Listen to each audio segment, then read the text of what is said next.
All right, good afternoon, everybody. My name is Ben Brown. I work in the Department of Agriculture Economics at Ohio State University. Today we're going to talk about prevent plant considerations in regard to our ever-changing policies that we have.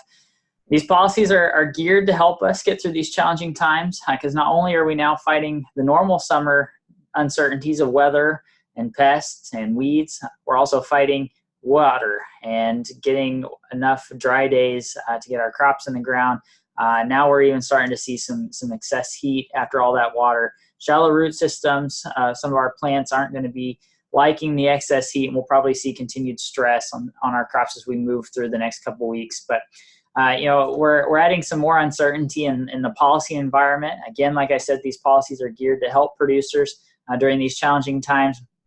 But there's a lot of unknowns that we still don't yet have a clear picture of, and we're waiting for more clarity. So today I'm going to outline some of the things that we're watching, some of the things that we're actively putting on our page to help you as producers navigate these challenging times.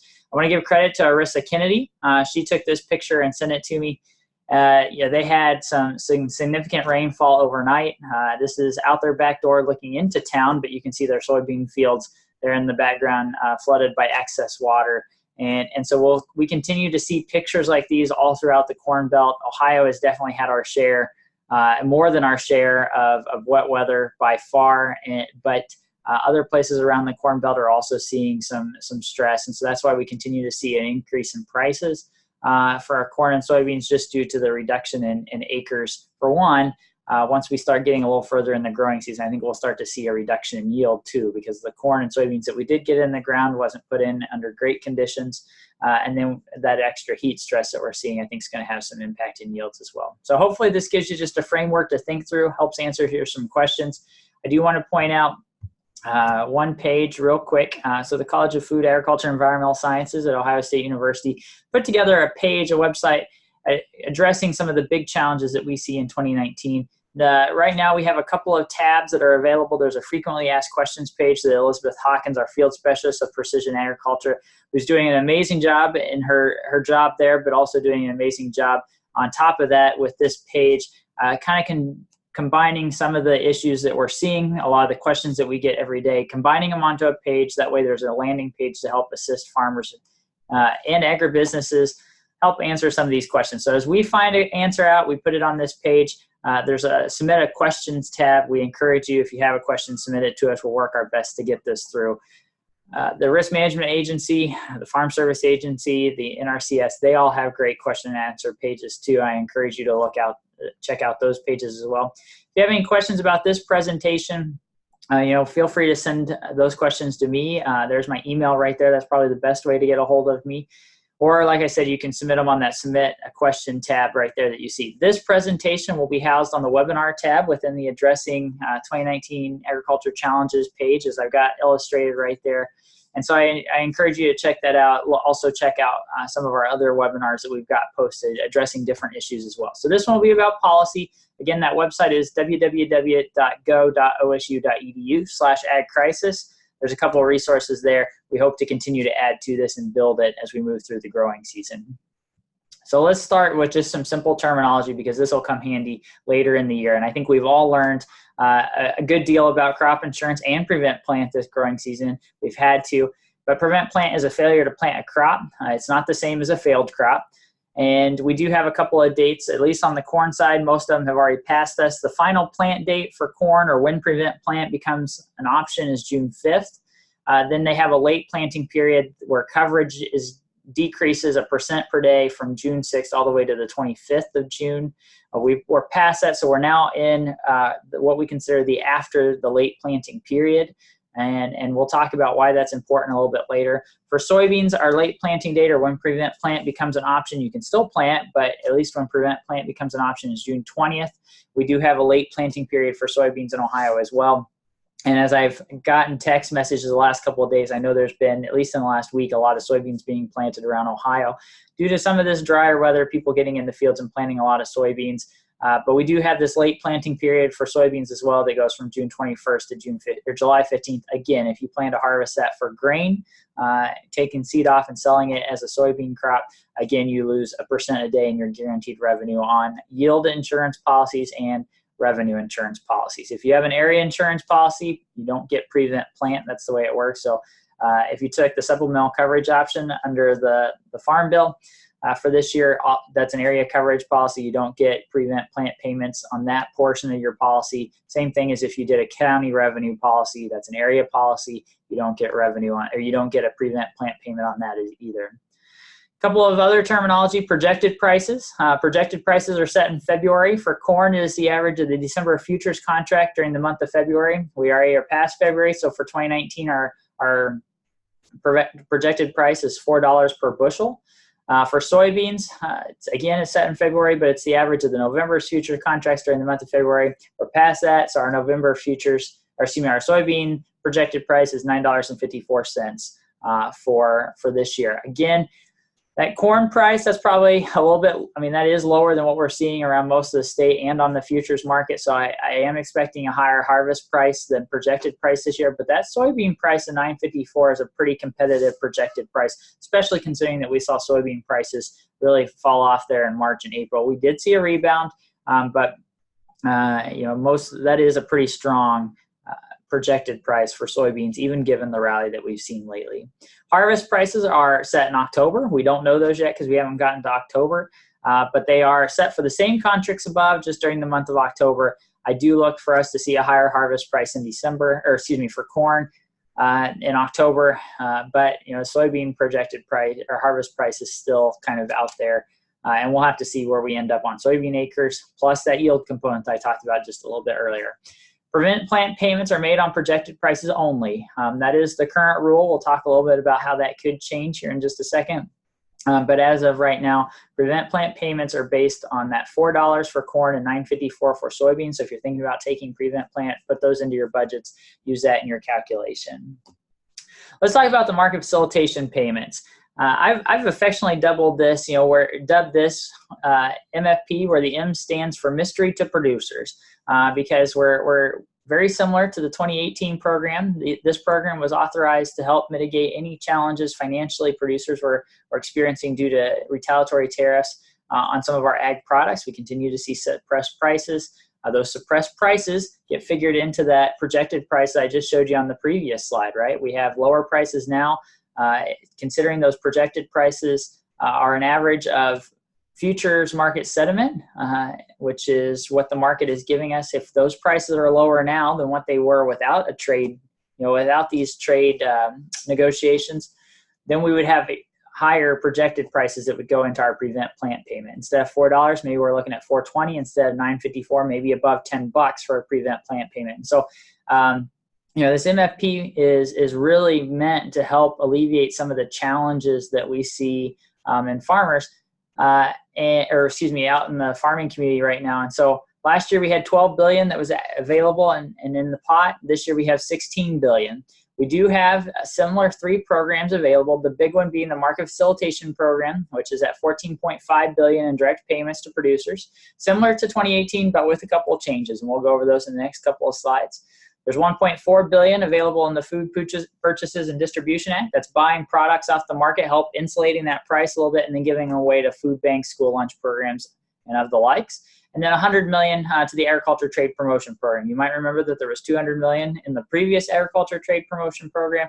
It was available for organizations like the Soybean Export Council, the U.S. Grains Council, the Dairy Export Council, to help work with international countries that are interested in buying U.S. products, helping to promote and advertise for our products to help develop some additional markets that we see around the globe. So just some things, that's program design.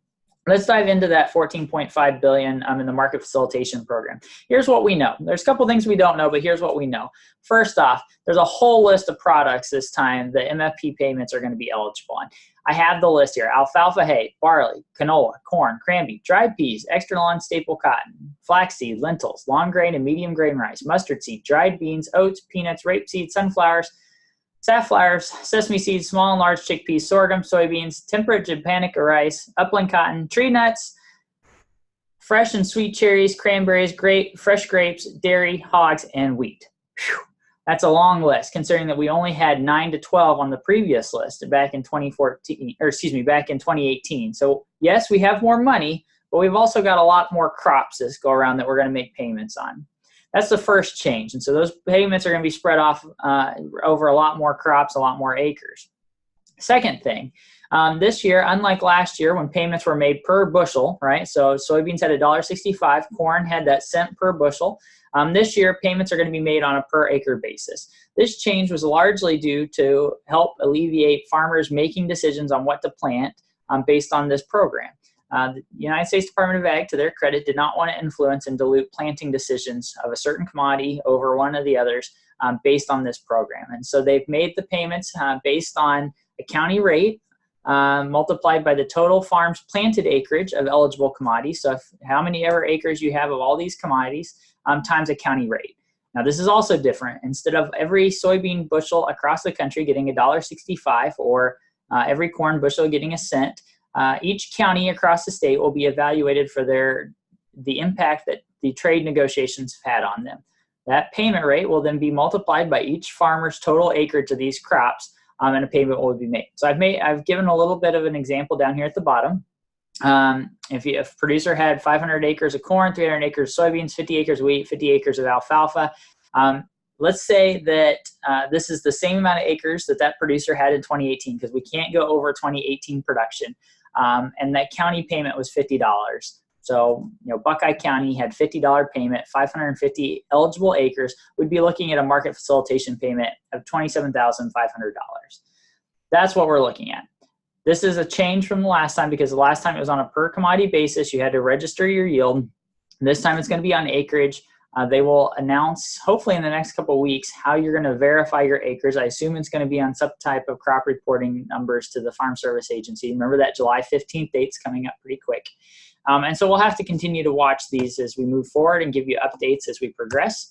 One of the other things that we know but also don't know is that the program is going to be split up into 3 tranches. So a tranche is just segments. That's what that means. The previous program was split up into 2 halves. There was a first half, and then if needed, there was a second half. It was split evenly, 50-50. This time we know that there's going to be a division of 3 segments, but only the first one's guaranteed, and we don't know what the percentages are going to be. And so I've thrown an example down here, same payment rate that we saw with the previous example of $27,500. I'm assuming that the payments are going to be split a third, and a third, but we don't know that. That is unknown at this time. But the example I have in here is if the front payment, the one that's guaranteed, is heavily weighted 50%, and then the back 2 are both 25%, so adding up to 100, we see payments there that vary. Keep in mind that first payment's the only one guaranteed at this point. The second and the third payments will be on an as-needed basis. We're expecting that first payment sometime in end of July, later this month, or beginning of August, after the crop reporting date of July 15th. Second payment sometime later in the year, and then the third payment in 2020. Now, you might be asking why they're splitting these up in 3 payments and why one is maybe delayed till 2020. Well, under the World Trade Organization, the United States is only allowed $19.1 billion that we can allocate in funds to help with market assistance of this type. And so we used some of that earlier in 2019 when we were divvying out the second round of MFP payments. Remember, of the 2018 payments, some of those were made in 2019, so that money's counted against us. But we also used money for dairy and sugar and a couple other commodities to help support their prices. And so that counts against that $19.1 billion. So we do have to divide that up against our authority in terms of what is available for us to pay out in 2020 or 2019. There's not enough room there, and we'll most likely have to pass some of that on to 2020. So that's why it's split up into 3 payments. That's why I'm not expecting the final payment, if we get it, until 2020.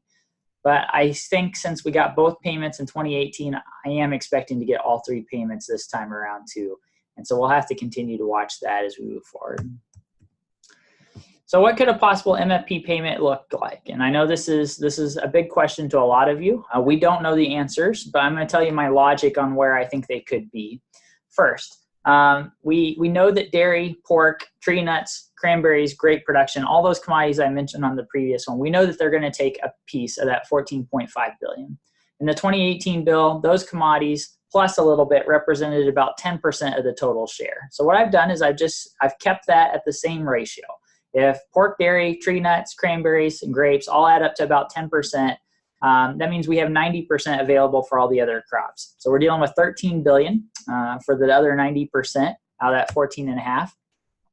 For all those crops I mentioned in the previous slide, in 2018, because we can't exceed 2018 plantings, we had a total eligible acres of 319 million. It's almost 320 million acres of eligible crops planted in 2018. If we took that 31 billion and divided that by 319 million, we'd have an average payment across the country of $41 per acre. That's if everybody participated in the program, and that is if all those acres are eligible. And so we would see $41 per acre if every county had the same trade impact. However, because it is on that trade impact of an individual county, we will likely have counties that have above $41 per acre, and we will have counties that are below $41 an acre. So, 41 might not be a bad number to use, especially in Ohio, but just know that it's likely to be different from that. And I think at least how I'm interpreting it right now is if I take the potential of all our acres that we have available, I add them up, I apply a couple of payment rates that I think make sense in terms of where corn and soybeans, wheat, and some of these other crops are being affected by trade. I'm expecting an average Ohio payment, $40 on the low end for some of our counties that don't have a lot of corn and soybean production, to $70 per acre for our counties that have high corn and soybean production. So I think that's going to be the challenge. $40 to $70 is probably, I know that's a big range. 60 to 70 in the western and northwest part of the state, that would be where I'm budgeting. $40 for southern, southeast, northeast Ohio, to 40 to 50 to 55, I think is very realistic. And so just some numbers to keep in mind. I'm looking at the whole state here. That's partially why we have such a big range there. You might be asking, why is it so different across the state? Well, it's largely due to yields and being able to trade that on the market. Now, this program is being available to us through the Commodity Credit Corporation. The Commodity Credit Corporation has to have crops on a marketable product, and we'll talk about why cover crops might or might not be added into this program in the next couple of slides. But I want to talk a little bit about what we don't know from MFP at this point. One, we don't know what the payment rates are going to be per county. I just gave you my estimates, but I don't know those. There's nothing overly sound about those other than that's just where I think we're going to end up at this point. We do not know what the three tranches are going to be in terms of percentage-wise, if it's going to be a third, or 50%, 25%, 25%. And we only know that the first payment is guaranteed. The second and the third are not. And so we'll have to keep that in mind. We also don't know what Congress is going to do with the disaster aid bill that was passed, and we'll talk about that here in a couple of slides. But we don't know how that plays into this picture as well moving forward. So why is this important to understand? The MFP 2.0, the one that is made this year, is going to make payments on a lot of crops and a lot of commodities. And so even though there is more money, maybe I don't know if we can expect to see more payments or larger payments in 2019 than we did 2018. There's just more commodities in the picture, and we'll have to see what those county payment rates are going to look like. The program is not going to make payments on prevented plant acres alone. It could on cover crops, and we'll talk about that in just a second. But if you do nothing and just graze your weeds or mow your weeds down, you're not going to get that MFP payment as we move forward. And then producers that take prevent plant, do not plant a cover crop, will forego their MFP payment. And we don't know how big those are going to be at this point. So just something to keep in mind as you continue to make decisions. So let's talk about cover crops. I've mentioned that a couple of times. There have been several policy changes made in 2019 for the 2019 year only. So I don't want you to think that these are permanent changes going forward. But for 2019 only, we do have a couple of rule changes. First and foremost, RMA moved the the haying and grazing date up to September 1st of 2019. Normally that's set on November 1st. So they were able to move that up. This was a move to help livestock producers come up with some more available forage. We can now turn those cover crops into baleage, silage, and haylage after September 1st, on or after September 1st, but not before if you want to still get your full prevent plant payments. You can sell your crop to a neighbor. You can rent that ground to a neighbor as well.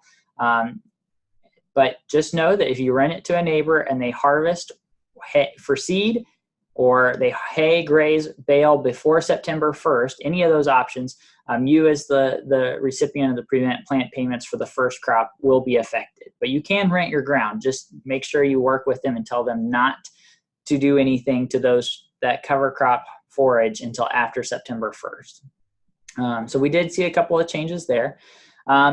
We have word that there is a potential for a minimal MFP payment on cover crops deemed potentially harvestable. This was in a press release recently, a couple weeks ago, that talked about the MFP program. We don't know what potentially harvestable means, and we don't know what a minimal MFP payment means. I wish I had some clarifications, but we just don't have any clarifications out of USDA about this yet.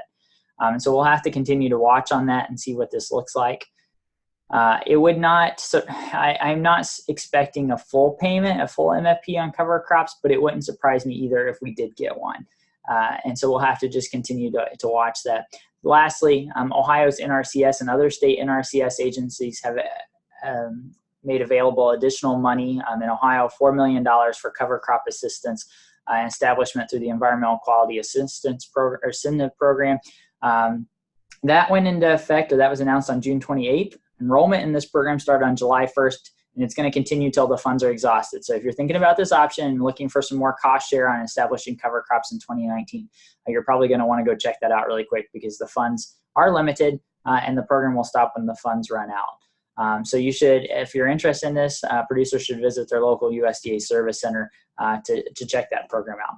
So just a little bit more about cover crops in terms of how that affects your prevent plant payment if you decide to take that route and do a cover crop. This top section up here is before the final planting date, which in Ohio on corn is June 5th. For soybeans, that's June 20th. So if you had a cover crop before these dates, so I'm thinking about standing rye that you were planning on terminating and planting something behind it.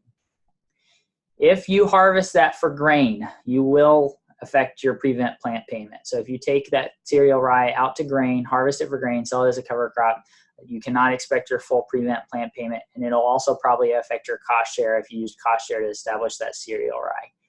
If you planted something and you want to wait till September 1st and hay graze cut that for silage on September 1st or after, then you can get 100% of your prevent plant payment. If you harvest that before September 1st, then you only get 35% of that payment. And so it's important to keep in mind, wait till September 1st, on or after September 1st before doing anything related to these programs. During the late planting period is that second section there. We're in that period for soybeans. We're past it for corn, but we're in that planting for soybeans. If you harvest gray or cut for silage before September 1st, you don't get a prevent plant payment. If you harvest for grain, you don't get you affect your prevent plant payment, or you don't get a prevent plant payment. So it's important to know you cannot harvest for grain at any time and still get your full prevent plant payment. And to get a full prevent plant payment, you need to wait till after September 1st, even after that late planting period on the cover crop in the bottom section down there. You can plant the same crop that was prevented from being planted on the same acre. So you can plant corn as a cover crop behind corn prevent plant acres. You just need to follow the recommendations of a RMA approved cover crop expert. And that's what I've got here on this slide. They've outlined the definitions of who can provide guidance. At Ohio State, we are a cover crop expert defined by RMA in the Good Farming Handbook. And so we have put out some recommendations in terms of corn, using corn on prevent plant acres. First and foremost, always talk with your crop insurance agent about this option using cover crops. We encourage that strongly. We encourage you to talk with them, and if possible, get something in writing. That just way everybody's on the same page and there is no interpretation on what people meant in terms of wordage and voice and mouth. So just a couple of tips in mind. If you are thinking about planting cover crops for a neighbor, maybe seeking out what that neighbor is willing to buy or feed to their livestock. That might be something that's worthwhile, to saying, hey, I've got some cover crop, or I've got some acres that I want to plant to cover crops. Could you use forage? If so, what forage do you need? Then work on the harvesting. Work on how that's going to get harvested. Are you going to harvest it and they pay you for the harvesting for a custom rate? In that case, Barry Ward here at Ohio State's got some great custom rates to be able to use. Or can they come and harvest it on your land? Are you going to be okay with that? So just a couple of things to work out and see, but definitely before you bank on planting a cover crop and selling it as forage, you might want to make sure you have a market first and foremost. So let's talk about the Congressional Disaster Aid. It was passed on June 3rd, 2019. It was a $19 billion disaster aid bill in the broader scheme of the hurricanes that moved through Southeast the southeast part of the United States. This also included Puerto Rico. So this is the same disaster aid bill that we've been talking about for a couple months. Struggled to get through Congress. It finally did on June 3rd. Out of that $19 billion, $3 billion is available for agriculture producers in a couple of different areas. And so this provision actually was originally for those floods that we saw in the western Corn Belt, Iowa, and Nebraska.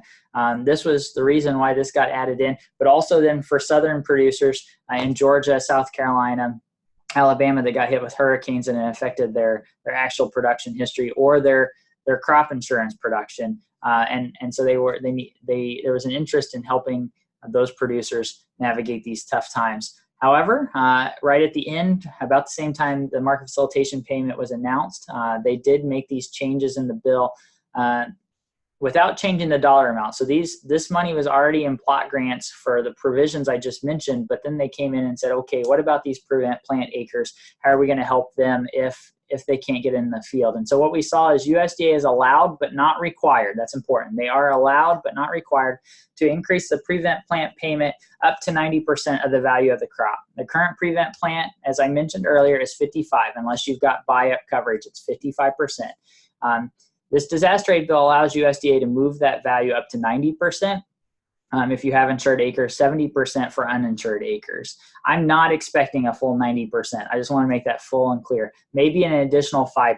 So 55 to 60 or 55 to 65, maybe 5 to 10%, but not the full 90%.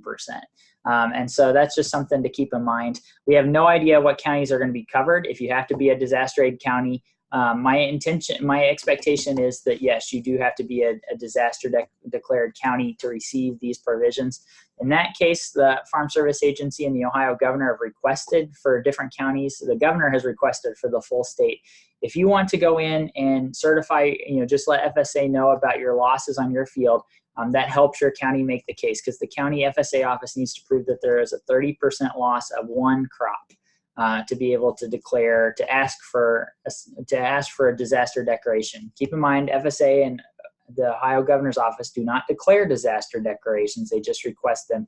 Those have to either be made by President Trump or Secretary Perdue, U.S. Secretary of Agriculture Perdue. So things to keep in mind. So like I said, the Ohio Governor and the Ohio FSA have both asked for disaster declaration, so we'll have to continue to watch those to see if they get fulfilled. We don't know which ones are going to get fulfilled, if any, if all, and so we'll have to watch that as we move forward. The second thing that the disaster aid bill did was it allows USDA, but does not require them, to increase the prevent plant price in the equation up to the harvest price. Remember I talked about how the prevent plant payments are based on the projected price only. For corn that was $4, for soybeans it was $9.54. It allows to use the higher of the harvest or the projected price to estimate the value of the crop. For corn, this could be significant because our projected price at $4 is much lower than what we're seeing markets right now. For soybeans, it's relatively close. And so if this provision is allowed, we could see a big bump and help to corn prevent plant payments.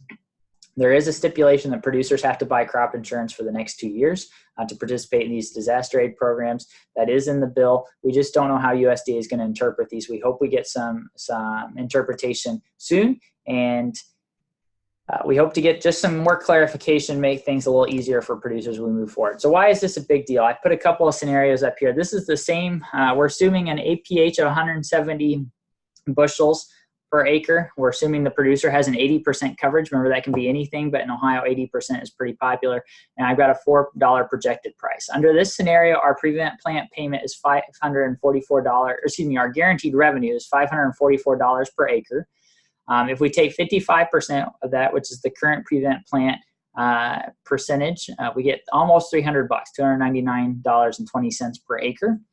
If the prevent plant is increased, that percentage is increased to 90%. Like I said, it's not likely. I'm not expecting this, but it is, USDA is allowed to increase it to 90%. That 55% would go to 90%, and we'd be taking $544, our guaranteed revenue, times 90%, which would equal $489.60. If we look at the difference there, that's $190.40 difference per acre. So we're talking about real money here.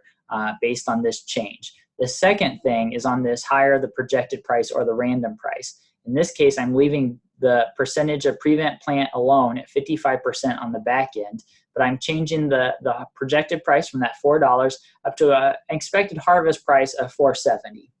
I think that's pretty realistic at this point. Keep in mind that this is based on the futures price, not local cash price, and local cash price takes into basis. Basis is always local. It's the local elevators saying that we need more grain. If they need more grain, they increase that basis price to move grain off farm into the elevator. That's why we're seeing some really strong basis prices across Ohio as we see elevators wanting to move that crop into the elevator off the farm.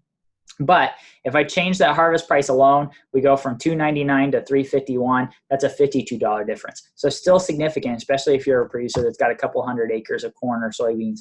You know, we're looking at a pretty good difference here and some real money that could really help out, both from these positions. I want to make clear, we do not know if these provisions are going to make it through. They're just allowed by USDA. We'll have to wait to some more information from USDA and clarification on these rules. I'm not expecting the top one. The second one seems more likely to me at this point. So in summary, really quick, we still do not know what those market facilitation payments are going to be for each county. They are going to be on a county basis, not on a per commodity basis. So no longer is it soybeans and corn getting certain rates, but they together will get the same payment as if it was the same commodity on each acre. We do not know the percentage share of the three payments. We just know that it'll be divided up into three payments, whatever the total is, and that the first payment will be guaranteed. The second two are on an as-needed basis. Cover crops may be eligible for a minimal MFP payment on potentially harvestable cover crops. We still do not know what minimal MFP payment means, and we do not know what a potentially harvestable cover crop means. I've asked several people, and everybody's kind of giving me the same answer, that we're waiting for direction from the undersecretaries at USDA to kind of differentiate what that means. Keep in mind, the MFP program is authorized through the Credit Commodity Corporation, and the Credit Commodity Corporation requires marketable products because it's on the price. If you don't have a marketable product, is it legal to use that provision? And that's what USDA is trying to figure out. They're trying to see if it is legal for them to allow MFP payments on cover crops that are deemed potentially harvestable, even if you didn't harvest them and turned them into silage or something like that. Rules have changed on using cover crops on prevent plant acres. Always, always, always check with your crop insurance provider before doing anything. If you can, get something in writing, just that way everybody's on the same page and there's no uncertainty about what people are thinking or what they're considering in their mind. Everybody knows where each other stands. Again, RMA has deferred some of that ruling to those cover crop experts that I showed on the previous slides. And so, feel free to reach out to those to give recommendations on what cover crops are best. Again, if you are thinking about selling forage to a neighbor for, cover crops as forage to a neighbor, talk with those neighbors and see what they would be interested in buying and feeding to their livestock. And then the federal disaster aid bill could provide some relief to Ohio producers. The parameters are still uncertain at this time, but the Ohio governor and the Ohio FSA have both requested, it has not been declared, but has requested disaster declaration. We'll have to see if any of our counties get disaster declaration. And then it is uncertain what provisions, whether it's that harvest price, whether that's added projected price, added percentage of prevent plant, which provisions or all or how much of those provisions are going to be added into the bill. And so with that, this is my final slide and my most important slide. I know this spring and summer have been tough. I'm a farmer's son myself. I'm witnessing it in my own family. I appreciate my heritage. I appreciate the value my family's instilled in me within agriculture. I know that this is tough. If you need anything or somebody to talk to, feel free to call me, email me below. We can talk through some stuff, as you well know. But the last thing I want you to do is, I don't want you to feel like you're identified by this year's crop. That is not your identity, and you're not alone in this. We're all in this together, and here at Ohio State University, we are looking out for you, and we care about your best interest because your success leads to our success. And we really, really want to see our farmers in Ohio be successful. And so if we can ever be any of help to you, please let us know. And with that, I thank you for your time. Again, I'm going to scroll back to that website at the very beginning, this www.goosu.edu/agcrisis. Feel free to check that website out. We've got some really great information up there, more to come. And again, hang tough, and I look forward to seeing you around the state of Ohio soon. Thank you.